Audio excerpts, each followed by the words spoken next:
Let's see. These roles that I'm about to state have been love affairs.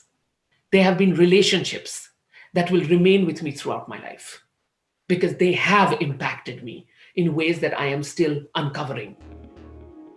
One of them was The Box.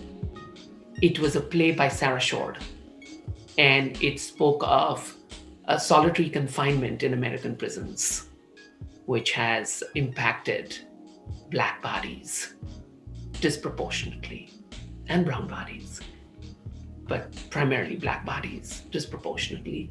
And my role was of Looney Tunes, which was, we constructed this person. This Looney had no dialogue. They were gender non-conforming because it was me who was playing it. And they had a very severe case of schizophrenia and OCD, and they could not speak. So the whole play, I had one line of 190 minutes, and it was, the set was magnificent, and my entire body and all non-English verbiage were my tools to express what's going on with myself. And so that was amazing because it allowed me, again, to play every day the walls of the cage that was the reality of my life that I had escaped. And every day those walls would become something else. And every day would be a trick, a trap, a lesson to fight it. So that was one. And then, of course, the Mahabharata.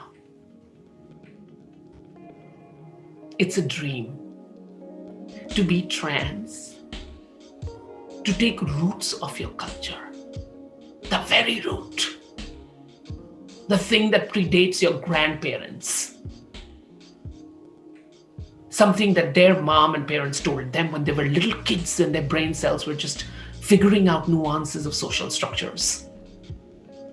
And then you tell that story based on your current journey of your gender identity. And those stories are all there. You didn't make anything up. They're all written. But nobody told you that story. So to do that as a solo performance was just a trip. Was a trip. So again, both of them are intricately tied to who I am and where my journey is.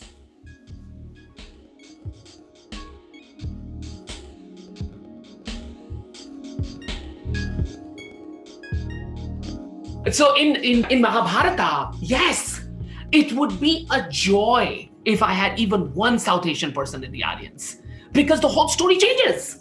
It gives me more freedom, and because there are sections in it which are impossible for white audiences to even grasp, because there is an overload of information, especially the real fast 12-minute version of the Mahabharata. It's impossible for a white person, unless you're a scholar, to actually know what's going on. But a South Asian person will be with me throughout with the face. In fact, they will be ahead of me because they'll know exactly what's coming up next.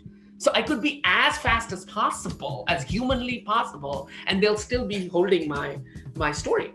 So it would be amazing to see responses after the play, when they would come and talk to me and say, like this uncle type person, like really the uncle from the play, came to me and said, "You covered everything."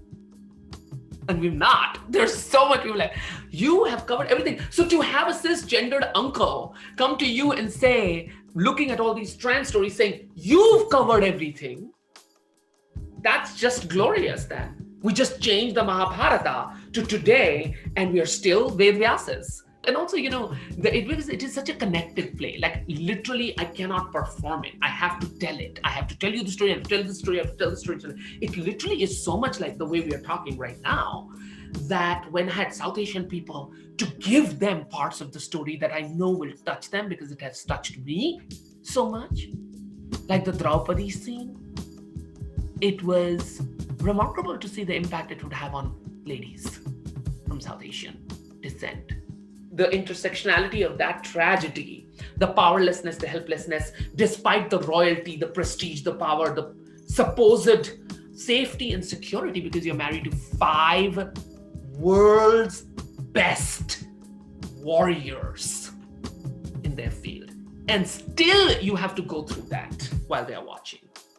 It's something that an Indian woman can immediately understand that what that means. That how safety and and complete helplessness go really strongly hand in hand with that. So, so those kind of things. Yeah.